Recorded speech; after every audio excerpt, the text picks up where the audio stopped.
এই মামুনুল হক বাংলাদেশের রাজনীতিতে তিনি ইউনিয়ন পরিষদের চেয়ারম্যান হওয়ার মতো ভোট তার নাই। তাকে কে ভোট দিবে বলেন তো?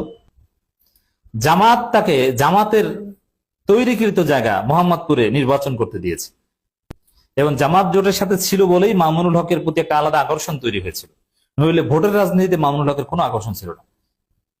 আমরা তাকে ওয়াজ করতে ডাকবো, কিন্তু নেতা বানাবো মামুনুল হককে, এই মানসিকতা জনগণের নাই। জামাত নেতা মোবারক হোসেন চষে বেরিয়েছিলেন মোহাম্মদপুর, তার তৎপরতা ছিল, তার মাধ্যমে মামুনুল হককে প্রায় এমপি বানিয়েছিলেন এবং জামাত জোটের সাথে ছিল বলেই মামুনুল হকের প্রতি একটা আলাদা আকর্ষণ তৈরি হয়েছিল। নইলে ভোটের রাজনীতিতে মামুনুল হকের কোনো আকর্ষণ ছিল না। চরমোনার নেতাদের চাইতে কি মামুনুল হক বড় নেতা হয়ে গেছেন? কখনোই না। চরমোনার নেতারা এক একজনে ভোট পান 4,000 5,000, আর সেখানে মামুনুল হক এমপি হয়ে গিয়েছিলেন।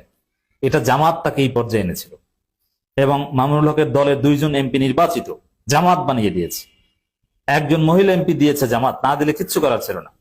তারপর কেন মামুনুল হক এই আলাদা জোট গঠনের উদ্দেশ্যে বৈঠকে যান? আমি নোক্তা দিয়ে রাখলাম। মামুনুল হক সাহেব কি জামাতের অনুমতি নিয়ে গিয়েছেন? আলাদা কোনো জোট গঠন করতে যদি তিনি যান, যদি হেফাজতের সাথে বৈঠক করেন, জামাতের অনুমতি নিয়ে বলে যাওয়া উচিত। মামুনুল হকের আলামত আমি ভালো না, লক্ষণ ভালো মনে করছি না।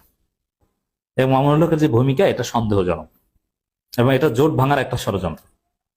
কৌমিদের যে অংশটা আছে, তারা জামাত জোট থেকে বের হয়ে যেতে পারে, তা বের করার একটা আয়োজন চলছে এবং অগ্রগতিও হয়েছে কিছুটা, এবং মামুনুল হকের দিকে দৃষ্টি রাখা দরকার।